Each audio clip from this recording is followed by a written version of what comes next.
Hi, this is Mick Pealing, and you're listening to Retrospectives with John Broughton on KC Radio 97.7 FM. Now, is that John, or is that someone trying to sell me something? No, it's John. How are you, Mick? Good, how are you? I'm really good, really good. Good to speak to you again. Yeah, how's it going? Not too bad at all. Not too bad. You do. KC Radio kicking goals? We're doing our best. We're doing our best. You do a bit of radio yourself too, don't you? Yeah, I do Monday nights and Thursday mornings. Awesome. At a station called Inner FM. Inner FM, yeah. Oh, that's great. Yeah, they let me sort of do what I want, so it's pretty cool. That's the beauty of community radio. You can do what you want. That's right. Well, let's talk about this new record. Has the Rebirth of Stars exceeded all expectations for you? What were your hopes when you first went into it? Just basically to reintroduce the band to a new audience, and hopefully some of the older audience will sort of jump on board. But it sort of turned into more than what I expected. Really, it turned into a vehicle for new songs, which has been a real pleasure. I guess when you did get the band back together, there wouldn't have been I wouldn't assume a great deal of tentativeness about worrying whether you could rekindle what you once had, because you all were still very active musically, weren't you? Well, yeah, and I started to sort of dabble with Star songs before the Reformation, and I could tell there was still an interest for the songs, and that was probably the instigator to get in touch with the rest of the guys and see if they were interested, With these two albums, Boundary Rider and the new one, I think they both sit perfectly alongside the old back catalogue. They don't sound like a different band from a different time, that they've stayed true to what people loved about Stars in the 70s. But I'm guessing that was an important criteria to you? Sort of. It was. It wasn't a huge criteria. I mean, we just sort of started playing the songs, and obviously Roger was still there, Mal was there, and initially Glen. So we're not going to sort of stray too far away from the sound. But fortunately, the new songs have sort of, as you said, stayed in that sort of same line. But we didn't really think about that too much. It's just sort of the way they came out, I don't really know how to explain that, but it's. I mean, obviously, we weren't going to all of a sudden turn into a hard rock band. I mean, there was obviously going to be elements of country and blues and possibly a little bit of soul, And the same token, to this new Birth of Stars, there hasn't been an exercise in nostalgia either, because we do have the new material. Well, that's right. I mean, initially, I guess the nostalgia element was part of it, but it did grow into something else, and I'm very thankful to Nick Charles for that. I mean, one of the reasons why I considered Nick was the fact that he had that same sort of country picking style that Andy had, and that was the initial idea for having him in the band, because he could sort of emanate that kind of thing. But I mean, the same thing happened when Andy joined the band. He brought along these songs, and the same thing happened with Nick. He came in and had all these sort of ideas, which I helped him finish for the first album, and so there's lots of similarities there between the start of the original Stars and the start of this Star. So how did the songwriting procedure work with you and Nick on this record? Did you actually sit down together and write, or did you just swap ideas? Well, we do get to that point, but initially we just send each other back and forth ideas. We finish each other's ideas, and then when we reach a certain point, we sort of get together and nut it out in a room face to face, But that's how it initially starts. Like some of us, one of us will come up with a germ of an idea, and it'll sort of grow from there. So looking at the stars of 2020 and the stars of the 70s, what qualities do you think the band has today, apart from experience, obviously, that weren't there back in the day? I guess like being young guys back in the day, it was a bit more sort of carefree. That we didn't have the the problems that sort of surround older gentlemen. So yeah, I guess back then it was a bit more carefree, whereas today it's possibly a bit more planned. You know what I mean? Mm-hmm. I mean, the songwriting elements still sort of, stays the same. I mean, that's universal. I think songwriting will always be a process that is going to be the same as what it was 20 years ago, 40 years ago, or a couple of days ago. Yeah. But I think like we've all got families now, and we all do other things, whereas back in the early days, it was a focus on having a good time as well as being in a band. Yeah. I'm not saying we don't have a good time now, but that's about as clear as I can get on it, I suppose. Yeah, no, you're good. A new drummer this time around, Eric Chess. Tell us about Eric and how he came to be. Sure.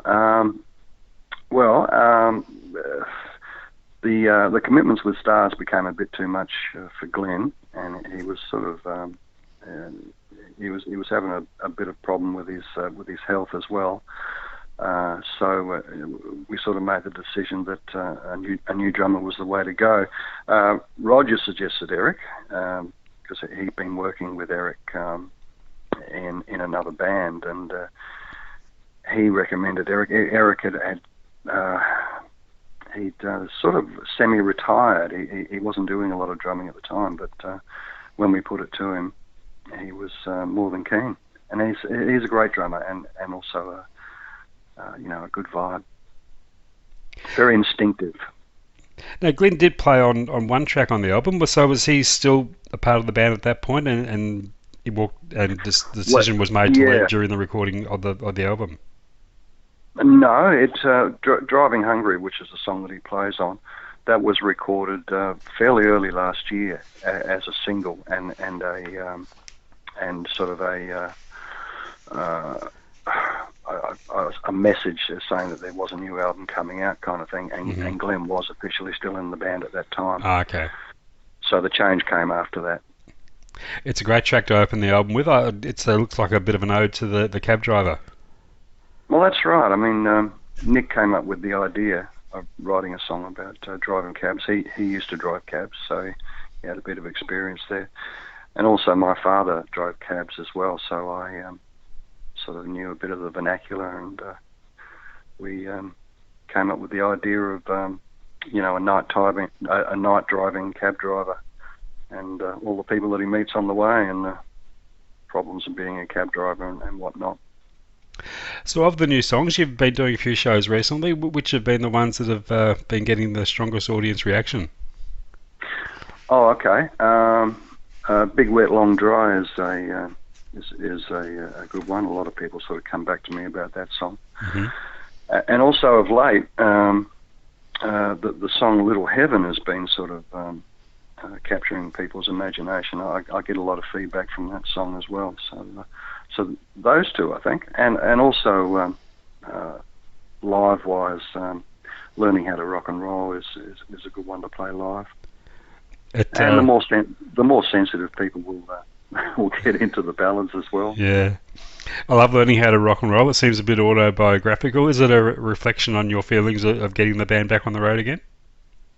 To a certain extent. Yeah. I mean, none of us really have stopped playing, so it's not really an issue of all of a sudden having to play after a break of 10 years or something like that. It's basically just an observation of how an audience grows older with you. You know, the sea of grey in the audience, and possibly. These people in the audience are learning how to rock and roll again. Talk about the song Pascal and the lady who's the subject matter of that song. Oh, I wrote that one. It's an amalgamation of someone that I know, and a bit of poetic license. It's just about one of those type of people who everybody loves. You know, they can walk into a room and light it up, and everybody wants to sort of be a part of their life, kind of thing. And then all of a sudden, for reasons whatever, they have to leave. They have to go somewhere else. So there's this bunch of people sort of left a little empty without this person's presence. That's basically what it's about, and that's the first time I've had to explain it, and I hope that suffice. Works for me. As a wonderful special guest on the album, Ed Bates turns up on pedal steel on Blue Ruin, adding some wonderful pedal steel there. And I guess of all the tracks on the album, that one sounds to me like it could have come straight off the Paradise album. It's got that feel. Yeah, that was a great idea of Nick's, actually, to get some pedal steel on that song. He obviously heard it in his head, and I'm glad he did. Yeah, I wrote that one. I'm a bit of a fan of old ghost stories, particularly the English ones where, you know, haunted lighthouses and stuff like that. So I was hoping to sort of get that feel across. I mean, it's basically about a haunted roadhouse, you know, so I sort of started writing it and turned into a bit of an epic, but I hope that it sort of but I'm pretty pleased with the way it came out, actually. It sort of grows. It starts off at just about nothing, and then by the end it's sort of this quite large sort of sounding song, you know. The liner notes mention that the songs touch the issues of climate change as well as themes of childhood, dreams, ambitions, lost love. The song you mentioned before, Big Wet Long Dry, certainly has that climate change theme to it. Talk us through the composition of that one. Yeah, I guess it's it is basically an issue on everybody's minds. That's a song that Nick came up with. He came up with the title and and wanted to sort of put across our feelings of that particular issue. And there's really no sort of short answer to it or long answer or whatever. It's basically there in our faces, and these words sort of put across the situation we're in at the moment, you know, which is pretty dire, really. I mean, Absolutely. there's certain answers for it, but in the long run, is it too late, you know? And the theme of childhood, I'm guessing that bobs up in the song Anniversary Trail. There's memories of Adelaide there and your mum. Would that be right? That's exactly right. And there's a mention of a few Adelaide landmarks there. Yeah, I live in Canterbury, which is just the other side of Camberwell, in Surrey Hills, that area. And there's a walking trail just down from where I live called the Anniversary Trail, and I saw it written up on a sign. I thought, that could be a good title for a song, so I jotted it down and sort of started bringing back memories of my mother, particularly on her birthday, and she's not with us anymore, obviously. And it came together pretty quickly, and I'm glad that it sort of